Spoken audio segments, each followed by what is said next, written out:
Hello everyone, welcome to another video for the One Piece trading card game. In this video, we will be reviewing the Mono Blue leader from the third set, Nami. Let's begin.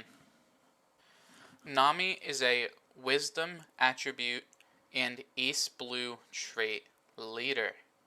She has the ability, as an additional rule, when your deck reaches 0 cards, you win the match instead of losing it. Don X1, when your opponent takes damage to their life through the attack of this leader, you may trash 1 card from the top of your deck. Nami is the Mono Blue leader, which means she will start with 5 life. As you can see, Nami's main win condition is on her card. You want to have 0 cards in your deck as fast as possible. Against aggro decks, this is a little difficult since they don't mind taking the life to hand at the beginning when you're only milling 1 card with her effect, and they can kill you really fast. But against a slower deck, Nami is going to work wonders, and it's going to be a great matchup for you. As I said though, the one issue is the aggro decks. A lot of our cards aren't really suited to deal with the aggro decks. Some are, and I will talk about that when I talk about the deck list. Luckily, they gave Nami a lot of tools that help her in the aggro matchup. But since Nami and a lot of the other effects need to deal damage to your opponent to mill yourself, sometimes it can be a little hard to get in and start milling those cards.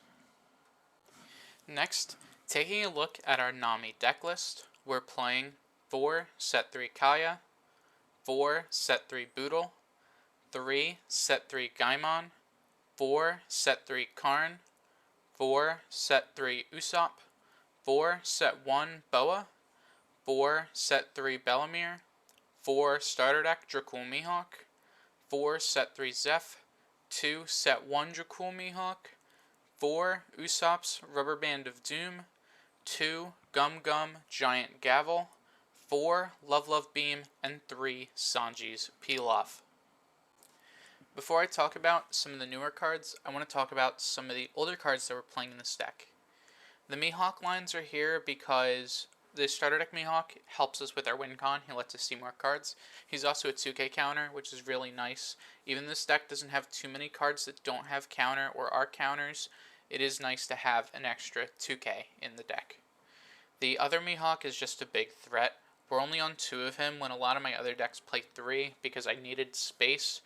And also, we ended up not playing him too much in testing, since a lot of our other stuff is very cheap, but he is very good if we want to leave up a Rubber Band of Doom to protect ourselves, since Rubber Band is 1, or a Giant Gavel, which is also 1 cost. Then we have 4 Boa and 4 Love Love Beam just for some card draw. This deck doesn't have too much card draw, so we really need it to keep cards in our hand. And when I say not too much card draw, I mean we're not profiting cards. Kaya is still technically a -1 because we're playing her and then drawing 2 and discarding 2. And similar to Mihawk's attack trigger, since we're drawing 2 and discarding 2, it's neutral. So the only benefit card in our deck is Sanji's Pilaf, which is just a divination. If you've ever played Magic, I'm sure there's similar effects in other card games. And Boa and Love Love Beam are both neutral, but Boa can be positive if she triggers more than once, and Love Love Beam is protection, so we don't have to spend more cards protecting ourselves, and it will replace itself. So having these cards makes the deck work. They're kind of the blue staples that you'll probably see in almost every blue deck going forward in the near future, because these cards are just so good. Now looking at some of our newer cards, Kaya is a really good 1-drop. It's a great 2k counter, but we're mainly playing her for her effect. Draw 2, discard 2 helps us see more cards. It makes our deck 2 less. And even though she's pretty bad in the black matchup, that's probably the matchup we'll be keeping her in our hand and using her as a counter, since in the black matchup, it is pretty bad to play just a 1-drop out, more specifically against like Smoker. Against the other ones, it's not too bad, but if Smoker becomes relevant, since now black has a really good zero cost counter. Smoker can be more aggressive, and I think that might bring him up a little bit. So Kaya is definitely a good card, but just be careful in those small matchup cases where having Kaya on board is a detriment. Looking at our 2-drops, Boodle is a good blocker. Again, another 0 power, but this is the East Blue. None of the characters are really super strong. Boodle has the effect of when he's KO'd, you mill one, which makes him a really good blocker to help progress your game plan. Blocking and then obviously saving yourself a damage, but also milling a card. Gaimon is only a 3-of because he is a little slow. You do need to hit your opponent to get the effect off, and as I said, sometimes it can be a little difficult, so we're only on 3 of him, since there are other better things we could be playing. Karn's a great blocker. Yes, he's only a 3-mana 3k, but on your opponent's turn, if your deck only has 20 cards left, which is about the mid-game, probably, mid going into late, a 6k blocker is very nice, being able to block your opponent's leader without Dawn, and Karn just has really good advantage at that point in the game, which is why I think we need 4 of him. Looking at our bigger characters, all of them have the same effect of Dawn X1. When this deals damage to your opponent's life, you mill 7. Usopp is a 4-mana 5k with Rush. Bellemere is a 4-mana 5k with un-KO mill 3. And we'll talk about Zeph in a little bit because he's a little better and he's a different cost, but Usopp and Bellemere are just good cards. I was considering going down to 3 Usopps, but the only thing I'd really want to put in at that point is a 4 Sanji's peel off, and I think in the aggro matchup, since Usopp can come down, be rush, and then be removal for some of our opponent's rush characters, Usopp's a little better than I first gave him credit, and he never really came out to hit the opponent, but there definitely will be situations where you need that Usopp to come in and then just mill 7 cards if your opponent doesn't have any more defenses left. Bellemere is sort of the opposite of Usopp. Instead of being something really aggressive, Bellemere is just a threat that your opponent doesn't want to deal with, since just by playing Bellemere and swinging with her, you're either milling 7 off them taking life from Bellemere's attack, or you're getting a card from their hand, and then you're repeating that every turn. But the thing about Bellemere is, since she has that on KO effect, if they deal with her, you're still going to mill cards. So playing Bellemere is just a positive for you, because when they deal with her, you'll still get the benefit.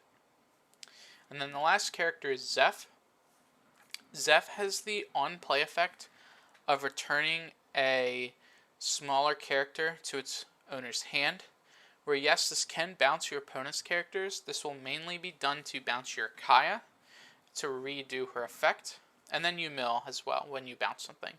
So Zeph is another anti-aggro tool that is really strong in those matchups, but he's not terrible in the slower matchups, since, as I said, he can bounce your Kaya, so you can repeat Kaya's effect. And then finally, looking at our events, Rubber Band of Doom is a 1-cost event that does a 2k counter and then you mill 1. It's mainly here because its trigger is so strong of draw a card and then mill 1. So it replaces itself with something new, which is very nice, and it does put 2 cards out of your deck since you are drawing 1 and then milling 1. It's also a playable counter with Mihawk, which is why it's here. Giant Gavel is also a playable counter with Mihawk, but it is a little less good. It's another 1-cost counter that's 4k, but it causes you to discard 1 card to do it. You do mill 2 afterwards, and it does have a nice bounce trigger, but it isn't too strong of a card, and it does take a lot of things to do, so we're only really playing 2 of it. As I said earlier, 4 Level of Beam, great event. And then 3 Sanji's Peel Off is a great event with a good trigger that just lets us draw some cards. And while I think Nami has a very solid deck, and I think they could be a little more optimized. Obviously, we'll see when more people start playing Nami how optimized this deck can get, but I think this is a good baseline for playing Nami and just trying to mill yourself as fast as possible. Thank you all for watching the video. I hope you enjoyed. This video probably will go up on a different day, or would have gone up on a different day than my normal Thursday uploads. As I said in the previous videos, that I am planning on uploading 2 videos a week for the set 3 reviews, since I do want to switch the main theme of my channel over to Flesh and Blood. I will still be doing a Thursday upload this week as always. Last week's Thursday upload was Kuro, so I hope you watch that. That was a fun take on the green leader combat focused game plan. And thank you all for watching. I hope you enjoyed, and I'll see you all in the next one. Goodbye.